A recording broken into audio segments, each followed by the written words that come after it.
नमस्कार, मैं doctor Manju Jain, retired associate professor from essential degree college Kanpur. मैं पिछले कई सप्ताह से मैं और आप नामक शीर्षक के अंतर्गत कुछ विषयों को लेकर के यूथ टेंशन या युवा और प्रौढ़ तनाव के संबंध में और उससे कैसे निजात छुटकारा मिल सके इसके बारे में आपके साथ वीडियो शेयर करती हूँ, जिससे कि आजकल देखिए हर तरीके की महामारी फैल रही है। कोरोना तो सबसे ऊपर आ ही चुका है। उसके अलावा भी तनावग्रस्त युवा वर्ग सबसे ज़्यादा रहता है। पढ़ा लिखा है तो नौकरी नहीं मिल रही है, नौकरी मिल गई तो अच्छी तनख्वाह नहीं मिल रही, रहने को मकान नहीं मिल रहा, या जो पढ़े लिखे उन्हें नौकरी ही नहीं मिल रही, या उन्हें कम पैसों में काम करना पड़ रहा है, या फेल्योर इन लव है, फेल्योर इन पढ़ाई में, स्टडी में है। तो इस तरीके से उन्हें धीरे धीरे एंजाइटी होती है और तनावग्रस्त होकर के वो कुछ ना कुछ गलत कदम उठा लेते हैं, जिसको कि शब्दों में हम बयान भी नहीं कर सकते। तो मैंने आपके साथ यही बताया, आपको समझाया, और मेरा मैसेज सिर्फ देने का यही है कि आप तनावग्रस्त बिल्कुल ना हो। दुनिया बहुत बड़ी है, दुनिया बहुत अच्छी है, अपने में समेटती ईश्वर ने हमें दिया है, इतना प्रेशियस जन्म हमको दिया है, तो वो पालनहार भी है, वो पतित पावन भी है। तो हम उसके भरोसे हैं, वो हमारी नैया ज़रूर पार लगाएगा। तो हम खुद को क्यों ख़त्म करें, क्यों तनावग्रस्त रहें? इससे अच्छा है कि हम खुश रहें, दूसरों को खुशियाँ दें। तो इसके बारे में मैंने कई बात बताई कि आप कोई ना कोई शौक़ पालिए, आप दूसरों के लिए जिए, ज़िंदगी जिए। आप घर में बच्चों को, छोटे भाई बहन हैं तो उनको आप पढ़ा सकते हैं, उनके साथ खेल सकते हैं, माता पिता के साथ इंटरेक्ट कर सकते हैं, आप कम्युनिकेशन बहुत अच्छा सॉलिड कर सकते हैं। अन्य भी सदस्य रहते तो उनके साथ भी आप अच्छा क्वालिटी टाइम गुजार सकते हैं। तो आपका माइंड क्या है, डाइवर्ट रहेगा। तो मैंने कई चीज़ बताई। तो आज मैंने एक विषय लिया है, बेनिफिट्स ऑफ ट्रैवलिंग। यानी आप जगह जगह घूमते हैं, आसान नहीं होता घूमना, कभी पैसे की किल्लत होती, कभी पढ़ाई सामने आ जाती है, कभी गर्मी बहुत है, कभी सर्दी बहुत है, लेकिन आप फेवरेबल मौसम में या आपको जब छुट्टी मिलती है, यदि आप शादीशुदा हैं तो फैमिली के साथ, अकेले हैं तो फ्रेंड्स के साथ, या खुद भी अकेले आप ट्रैवल करिए और नए नए स्थानों को देखिए। तो आप बहुत हिस्टोरिकल मॉन्यूमेंट्स हैं हमारे इसमें, ताजमहल तो 7वें वंडर्स में आता है, और भी तमाम चीज़ें हैं जो मैं अगले वीडियो में आपसे शेयर करूंगी। तो ट्रैवलिंग के एक नहीं, दो नहीं, कई फ़ायदे होते हैं। आप कल्चर से, उसके एनवायरनमेंट से आप देखते हैं, जाते हैं, जगह जगह चीज़ें मिलती हैं, दिखती हैं, ग्रीनरी दिखती है, बहुत सारी ऐसी चीज़ें जो कि आपने कभी सोचा भी नहीं होगा कि ये भी दुनिया में है, और ट्रैवल करने से क्या आनंद आता है। तो मैं आज आपको पॉइंट्स में जिक्र करती हूँ, और उसके बाद जैसा कि मैं एक कर्मयोगी के बारे में आपको बताती हूँ कि कैसे कैसे वो परेशानियों से जूझ करके बाहर निकले हैं और अपनी स्थिति उन्होंने खुद बनाई है। तो हम आप भी कर सकते हैं। तो चलिए आइए मैं बताती हूँ कि benefits of travelling. Did you know that what's travelling can make your life better and happier in several ways. बहुत सारी ऐसी चीज़ें हैं, तरीके से हैं जिससे ट्रैवलिंग से हम बहुत खुश रह सकते हैं, अपना समय गुजार सकते हैं, अपने को तनाव मुक्त कर सकते हैं। जैसे कि हम बताते हैं पॉइंट्स में कि ट्रैवलिंग या it teaches you about the world. आपको पूरी दुनिया के बारे में बताया जाता है कि ट्रैवलिंग में क्या हो रहा है। जैसे कि हमारे सेंट ऑगस्टिन्स ने भी लिखा है, the world is a book, like a book, and those who do not travel read only a page. एक तरीके से आप ट्रैवल करिए तो आपको पूरे संसार, दुनिया के बारे में क्या चल रहा है आपको पता चलता है।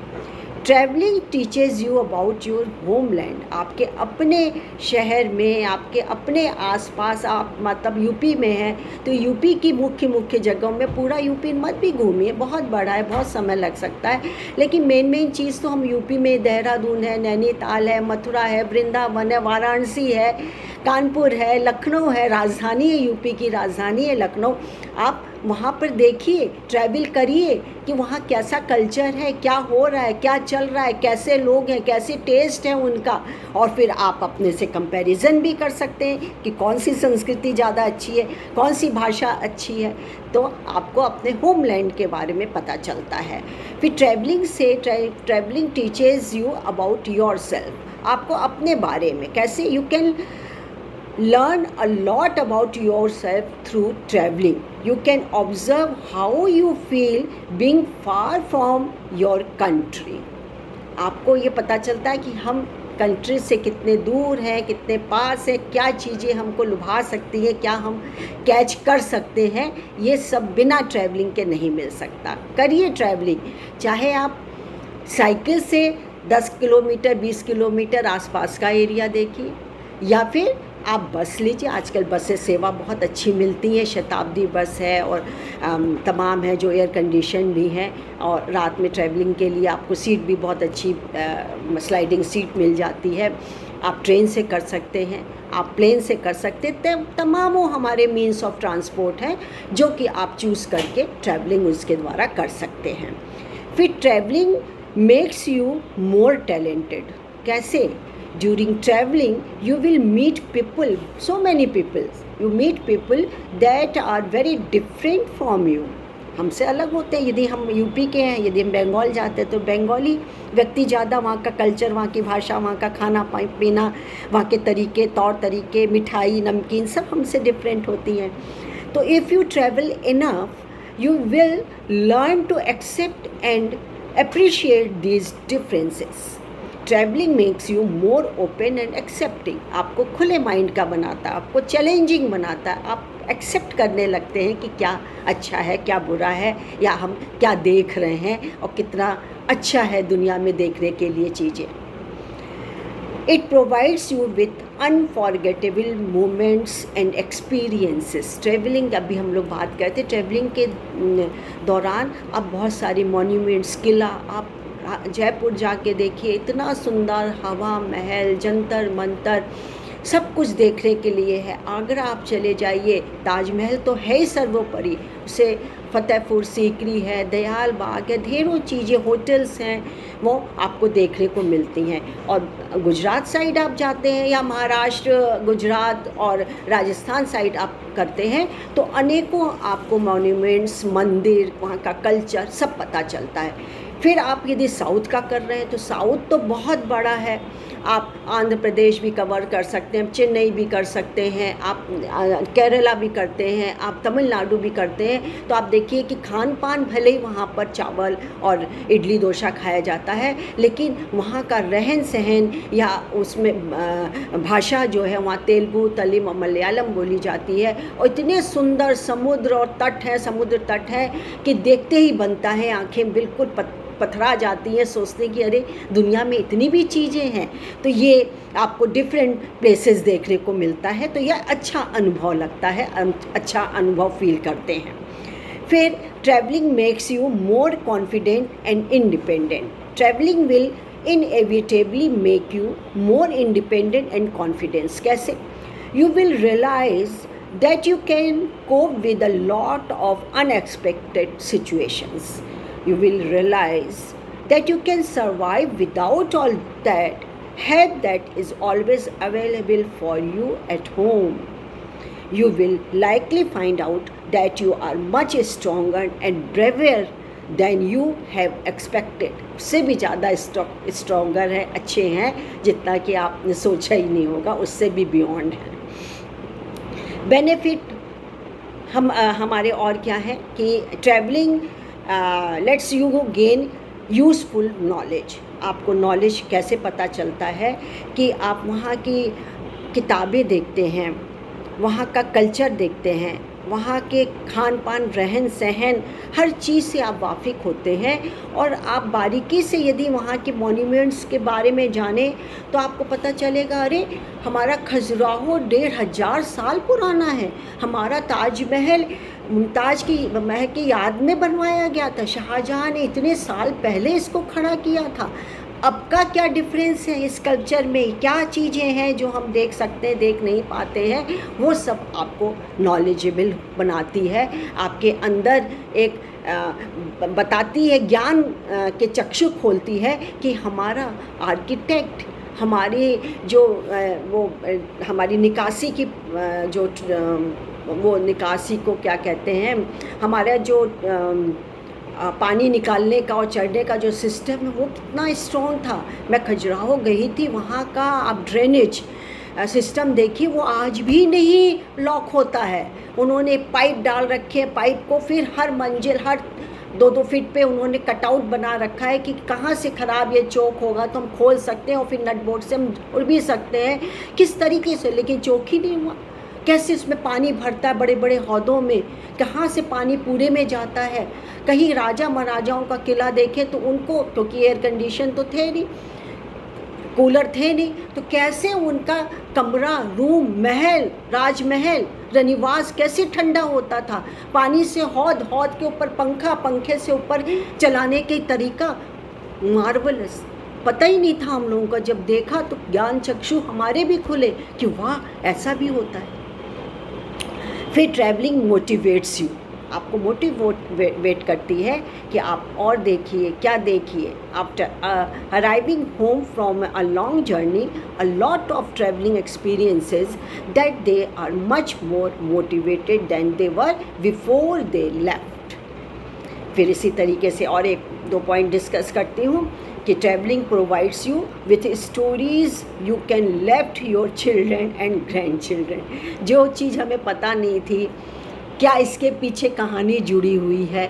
सपोज़ ताजमहल के ऊपर, सपोज़ हम कहते हैं कोई धार्मिक स्थल के पीछे क्या कहानी जुड़ी हुई है, या फतेहपुर सीकरी है हमारा, या कोई होटल है, या किसने क्यों क्या बनवाया, क्यों किला खंडहर किला था वो खंडहर में क्या परिवर्तित हो गया, किसने चढ़ाई कितनी बार की, कैसे हमारे मंदिर बचे या कैसे लूटे गए। ये जो हमने नहीं समझे थे या कम समझ थी, अब हमको पूरी ट्रैवलिंग के दौरान हमने उत्साह दिखाया, एंथुसियाज्म दिखाया, और हमने पढ़ा, और पढ़ के हमने अपने बच्चों को और अपने ग्रैंड चिल्ड्रंस को बताया।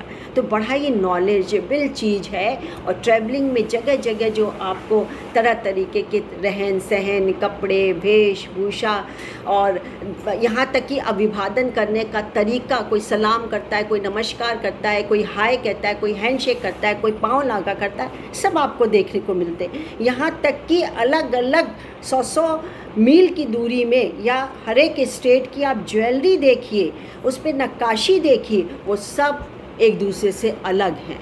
पॉटरीज़, इलेक्ट्रॉनिक की चीज़ें, डेकोरेशन की चीज़ें, लाइट्स वगैरह, आप फिरोज़ाबाद चले जाइए, पूरी दुनिया में कहीं नहीं मिलेगा कांच का सामान, वहाँ आपको मिलेगा। और एक से एक उम्मीदा, एक से एक सुंदर चीज़ें आप वहाँ पर पा सकती हैं। तो आपको अच्छा लगा, आपकी नॉलेज भी बढ़ी, और आप ज्ञानवर्धक करके आप अपने को चुस्त दुरुस्त और अच्छा महसूस करती हैं। इस चुस्त दुरुस्ती से आत्मविश्वास, मनोबल हमारा और ज़्यादा स्ट्रॉन्ग होता है। मेरा ध्येय यही होता है कि आप खुश रहें, सदा खुश रहें, और कभी भी कोई गलत कदम ना उठाएं। तो इसके लिए मैं हमेशा एक वीडियो के साथ एक कर्मयोगी के बारे में आपको बताती हूँ। तो ऐसे ऐसे कर्मयोगी, ऐसे ऐसे महानुभाव हुए हैं हमारे देश में, हमारे देश के बाहर भी, कि हम सोच भी नहीं सकते, कल्पना भी नहीं कर सकते कि क्या ऐसा हो सकता है। लेकिन वो दमनकारी नीतियों से कुचला गया, उनको पीड़ित किया गया, उनको मारा पीटा गया, फिर भी उससे निकल करके वो बाहर आए और दूसरों के लिए प्रेरणा स्रोत बने। हमारे कितने शहीद जवान, आज़ाद, हमारे चंद्रशेखर आज़ाद है, महात्मा गांधी हैं, राणा डे, कितने समाज सुधारक हैं, सावरकर, वीर सावरकर हैं, उदाहरण भरे पड़े हुए हैं। तो क्या इन्होंने जेल की हवा भी खाई, लेकिन क्या इन्होंने कोई गलत कदम उठाया? नहीं ना। उससे निकल करके एक प्रेरणा स्रोत बने। तो आज जी हाँ, मैं आपको ऐसी वीरांगना की कहानी सुनाती हूँ जिनका नाम है तेपरी रानी। ये बांग्लादेशी वीरांगना कहलाती हैं। हुआ क्या कि जब इनका जन्म हुआ था तो जैसे इनका पालन पोषण होता है, एक बंगाली एक परिवार में हुआ था, और पूर्वी बंगाल जो कि अब बांग्लादेश के नाम से जाना जाता है, वहाँ के बोलिद्वार गांव में ये मुद्री राम बर्मन और दुत्तो रानी बर्मन की बेटी तेपरी रानी पैदा हुई, जो कि भाई बहनों में तीसरे नंबर में, 4 बहनें थी, तीसरे नंबर पे थी। तो उन्होंने, अब तो वो बहुत बड़ी हो गई हैं, 65 से 66 वर्ष की उनकी आयु है, आँख से भी कम दिखता है, बोल भी कम पाती हैं, और कान की शक्ति भी उनकी काफ़ी कमज़ोर हो गई है। तो हुआ क्या कि जब ये विश्व युद्ध हो रहा था, डिवीज़न हुआ हमारा, तो उस डिवीज़न में इनका गांव अलग हो गया और ये पाकिस्तान की झोली में आ गया। और पाकिस्तान उस समय बहुत दमनकारी नीति को अपना रहा था, कुचल दे रहा था, एक तरीके से तानाशाह था, और ऐसे में इनका परिवार भी उसी में सफ़र कर रहा था। लेकिन कुछ नहीं, उन्होंने, उनका जैसा चलता था, खुशी हंसी खुशी उन्होंने अपना जीवन व्यतीत किया जैसे और बच्चे करते हैं। लेकिन 1971 के आते आते इनके पिता ने, जब ये मात्र 15 या 16 साल की थी, तभी इनका विवाह कर दिया गया।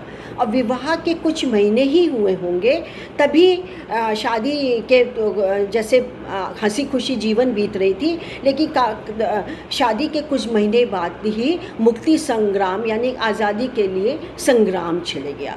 और संग्राम छिड़ा तो उस समय फ़ौज जो कि मुक्ति आंदोलन चला रही थी, और लेकिन पुलिस का कहर बहुत ज़बरदस्त था। पुलिस सुनती नहीं थी, मारती थी, दबाती थी, कुचल देती थी, ऐसे संघर्ष से ये गुजर रही थी। और एक बात तो गजब हो गया, जब इनके घर में फ़ौजी, पुलिस सब लोग आ गए और इनको अरेस्ट करने की धमकी तक दे दी।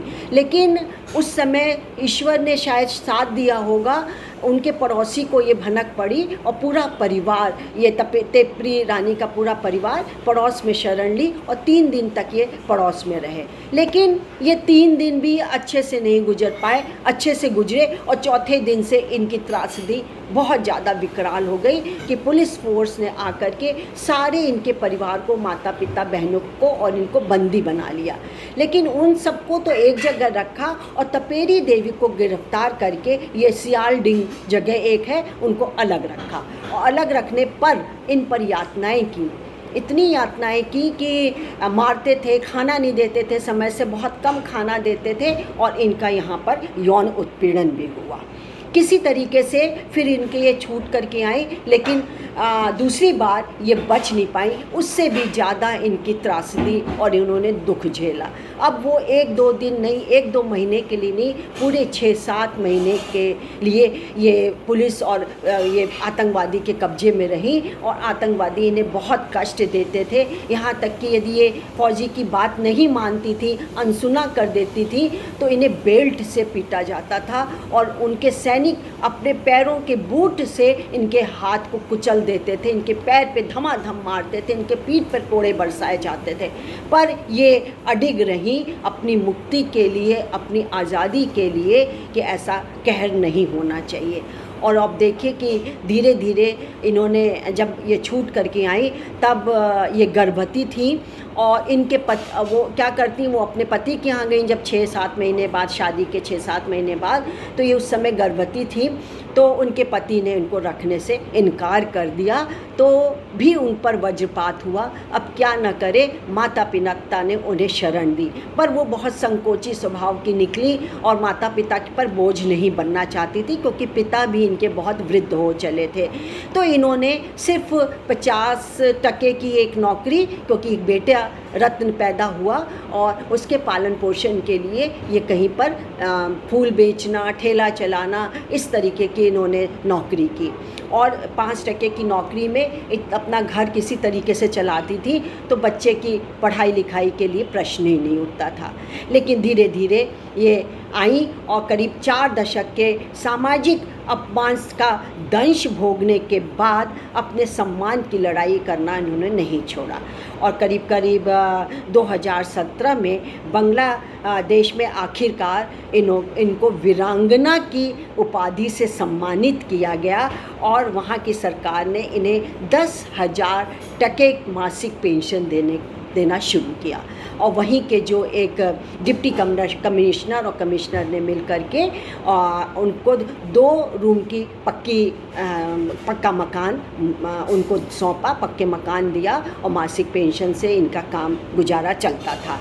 और उसके बाद उनको कई सम्मान पत्र मिले और उसके पिछले दिनों ढाका में विदेश मंत्री के हाथों ये सम्मानित की गई और तब पूरा हाल जो वहाँ बैठे लोग थे पूरा का पूरा हॉल इनको स्टैंडिंग ओवेशन से सम्मानित किया, तालियों से पूरा हॉल गुजगुजा उठा, पूरा गूंज उठा और तब उन्होंने आप बीती अपनी सुनाई जो कि आज मैंने अब आपके सामने जो कि पेश की है और उस सम्मान के साथ मैं उनको भी सम्मान करती हूँ और उनका परिवार तो क्यों ना उन पर नाज करेगा जो इतनी प्रताड़ित हो कर के पति ने नहीं रखा और वहाँ पर इतने बूटों से जूतों से वो कुचली गई थी, लेकिन उन्होंने स्वाभिमान नहीं छोड़ा, अपना जो हक था वो मांग के रहीं।